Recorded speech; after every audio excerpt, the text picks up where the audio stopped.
Tonight on 6:30 Point of View, are you and I, the North Dakota taxpayer, going to get hosed again this session? I'll explain. Plus, North Dakota House Majority Leader Al Carlson joins us. We're going to talk about tax relief, the diversion project, and he's going to take your questions right here. All that and more right now on 6:30 Point of View.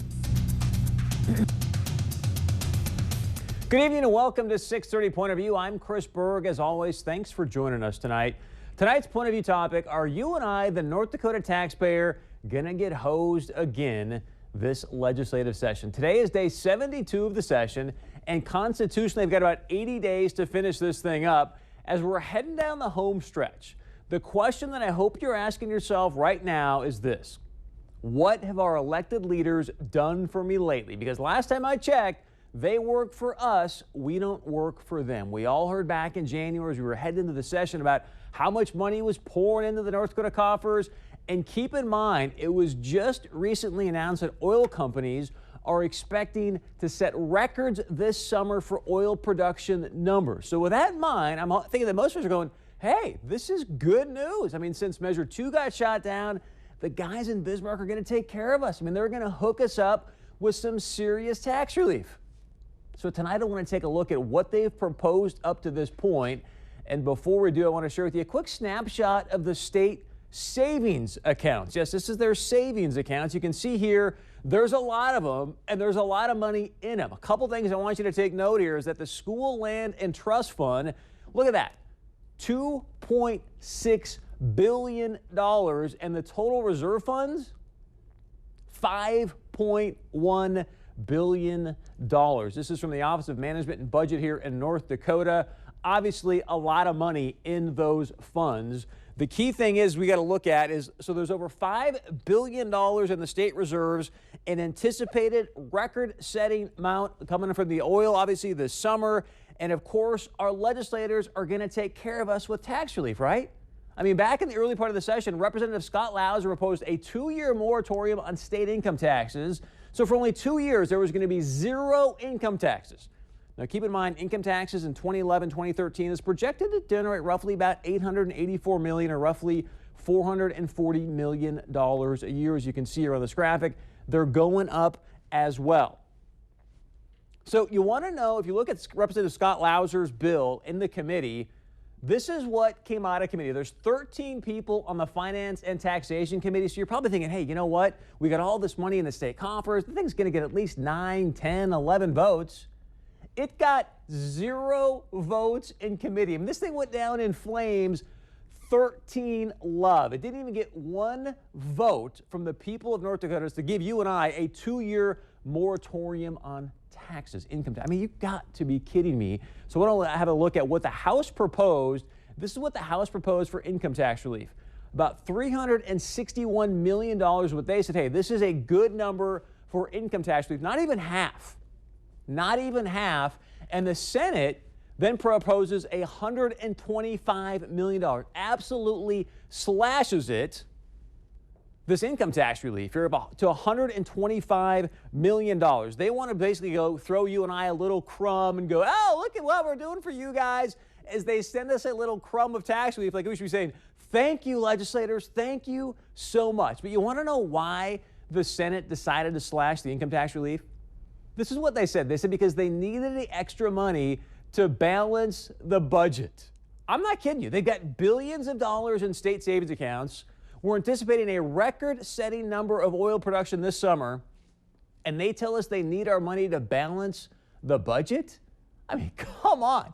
And this is my favorite quote so far out of the session. This is from a Republican, mind you. This is from Senator Dwight Cook. He says, my number one goal this session is to make sure that money gets spent and something gets done. This money is not going to sit around in a fund. Are you kidding me? There's $5 billion sitting in these funds. You just said you don't want to have sitting in the funds. Here's the thing that shocks me. Again, this is a Republican, doesn't even mention the people of North Dakota, doesn't even mention tax relief. It blows me away that we've got over $5 billion sitting in these funds, and it's not even talked about. And again, I mean, legislators, do we need to remind you that you work for us? We don't work for you. Look, I know you guys sit out there and you think, oh, there's just a bunch of hicks out there as you sit in your ivory towers in Bismarck. And please, all we ask as citizens of North Dakota is that you just treat us with a little bit of respect. And that's tonight's point of view. With us right now, live from Bismarck, the North Dakota House Majority Leader Al Carlson. Al, obviously a lot of people not real happy about what's going on here with the tax relief. You know that these bills are now going to conference committee. Is there going to be more tax relief, i.e. income tax, corporate tax relief for the people of North Dakota as these bills come out of conference committee? Absolutely, Chris. We said at the beginning of the session that we were committed to giving lasting tax relief to the citizens, and we have every intention of doing that. There's quite a divide between the House and the Senate on the corporate and personal income tax at this point in time. We're at 514 million, they're at about 120 million. We'd like to settle somewhere in that 25% reduction range, which is about 350 million. Al, I don't know how much as you were getting settled there you saw what I just did here in this first segment. There's over $5 billion in state savings accounts. Representative Scott Lauser proposed a moratorium for 2 years on income taxes. It came out of the committee with 0 votes. What's in the water in Bismarck? I mean, how can it not? It's just 2 years of income taxes. Well, first of all, I don't know where you're finding the $5 billion in savings accounts, because there really isn't that kind of money sitting around in savings accounts. There's a couple constitutional funds that nobody can touch, and one of them protects schools and the other one protects oil revenue for the future. So those can't even be touched, and those were put on by the people years ago. So we've spent basically all the money, but the House, Chris, is committed to not balancing the budget based on higher spending, but is to cut ongoing spending and return more to the people. But I'm saying that's not happening. Let's talk about property tax relief for a moment. We all know that Measure 2 got shot down that would have eliminated property tax relief. We here, as the pesky little taxpayers of North Dakota, thought you guys got the message. We're going to go out there and get something done in property tax relief. And again, I guess I got to get your opinion on this, but I look at Governor Jack Dalrymple's proposal to use $700 million of state taxes to buy down local taxes. It's just a shift. It's a shell game. It's not true property tax relief. Your thoughts on that? Well, the number is 714 or 720 million is about the accurate number.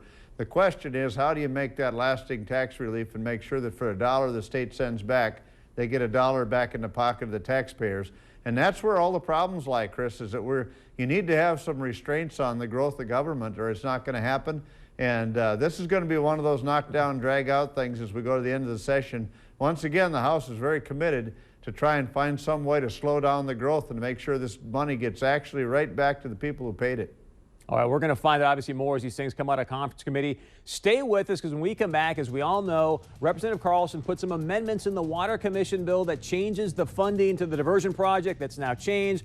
We're going to find out where that's at. A pretty interesting letter to the editor of the Forum today from former Governor George Sinner. And as always, please join our conversation. What are your thoughts? Should there be more tax relief or not? Go to our website, 630pov.com. You can email us, text us at the number below, and leave us a voicemail message. We'll be right back with more of Al Carlson.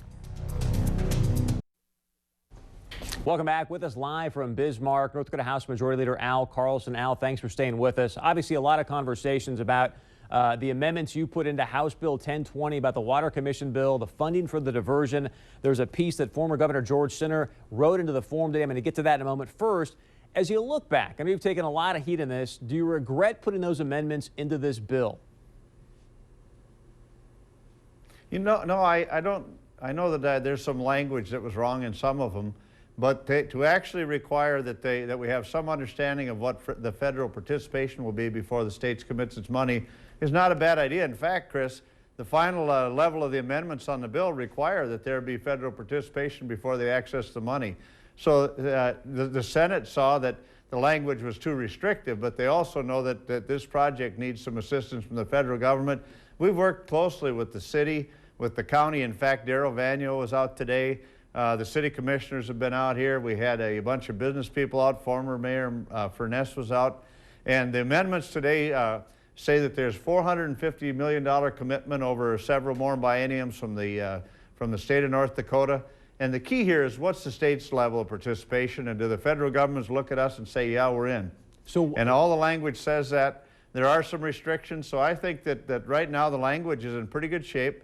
And it's been, by the way, that language of mine's been gone for weeks when the Senate's taken it out. So former Governor Sinner today, it'd be nice once in a while if people checked in, because to see that we've been working through this whole process, and what's in front of us now is a pretty good project and a pretty good analysis of what's going to happen. It addresses the Oxbow area, it addresses Oxbow and Baki, it addresses interior dike protection in the city of Fargo.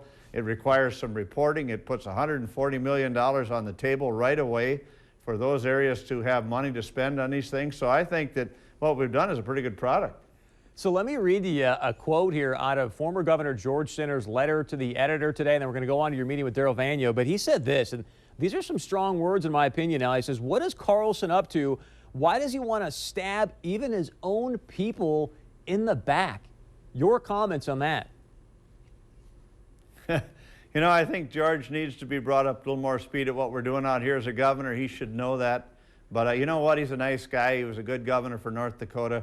People write things. He's watching houses being torn down in his own neighborhood, which probably was a real sad day for him in Oak Creek.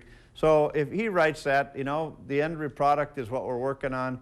I can tell the citizens of Fargo that the state has made a commitment. They always had a commitment. Now the commitment's even stronger, but the commitment says that with some caveats, you got to make sure that all the players are just informed as to what's going to happen with the project and how the money's going to be spent. So in the end, the citizens of Fargo are well protected in this final, and I chair the conference committee, by the way, Chris, and they're well protected in this budget. Well, I got two more quick questions for you, Al, if you can respond quickly. I just heard you basically say, as a former governor, George Sinner doesn't really understand the legislative process. Well, you know, he was, I don't, George George is George, and I didn't serve when he was here. I will not say one bad word about the man.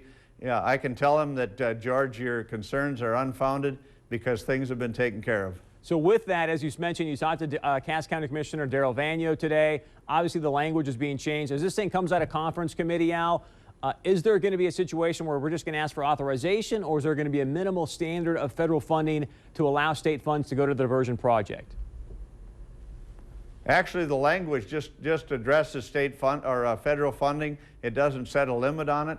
A lot of this funding is going to come through the Corps. I think everybody has sharpened their axe on this deal and understands the issue better. They have given us their commitment that they're not about to start the south dam or the south part of the diversion until they have plenty of commitments from the federal government to do that. They'd like to work on the North Reach if they get federal dollars.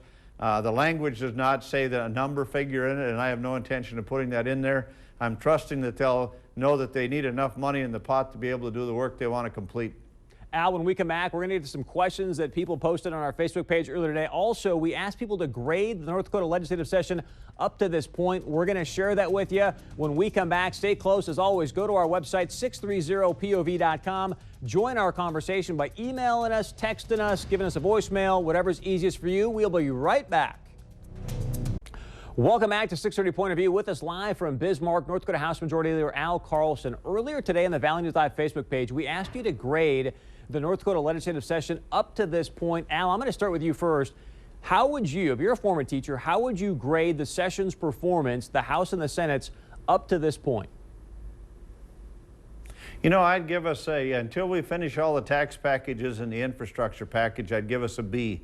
And if we get those completed the way we intended from the beginning of the session, then I'd give us very high marks. All right, I'm going to share with you what the people of North Dakota are saying on our Facebook page. I've also got a soundbite for you here in just a moment. But if we can bring up the Facebook page and let Mr. Carlson know what you have to say about it, please. Here's the response to our Valley News Live Facebook page.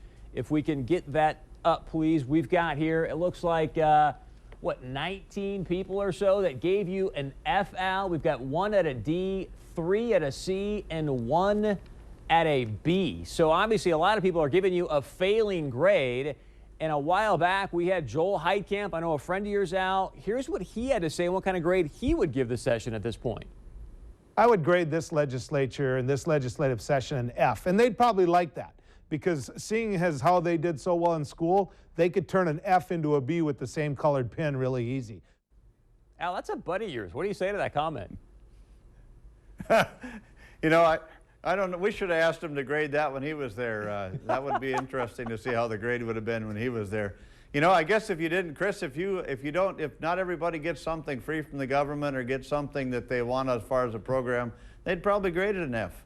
But if you want to be responsible, pass good public policy, don't overburden our people, our citizens with laws and regulations, don't overtax them, then I suppose maybe we get an F.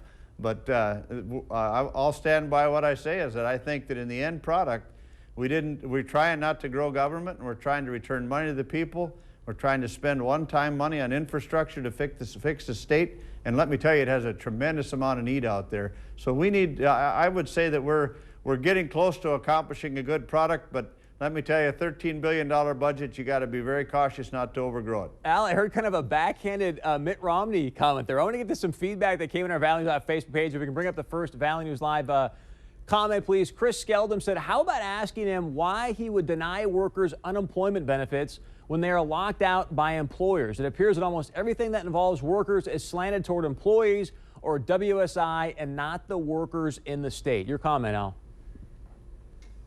Well, I tell you what, there's always been a controversy between some of the injured workers and WSI. We've worked hard to make sure that we take care of the truly injured workers so they get them their benefits faster.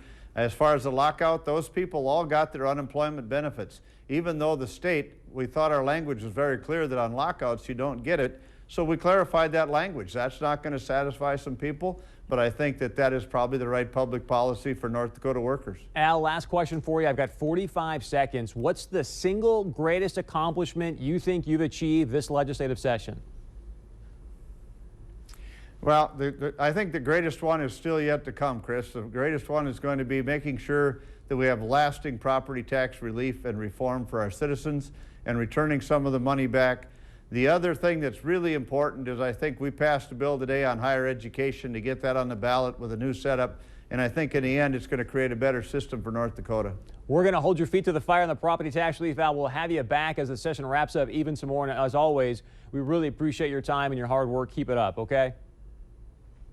Not a problem. We're on a schedule to be done sometime next week. All right, we'll have you on then at that time as things rack up. Stay with us. As we always want to invite you to join our conversation. Go to our website, 630pov.com. When we come back, we're going to get to more of your feedback. We love it. We go through all of it. You can email us. You can see here. You can text us at the number below. Leave us a voicemail message. And if you like that Twitter thing, use the hashtag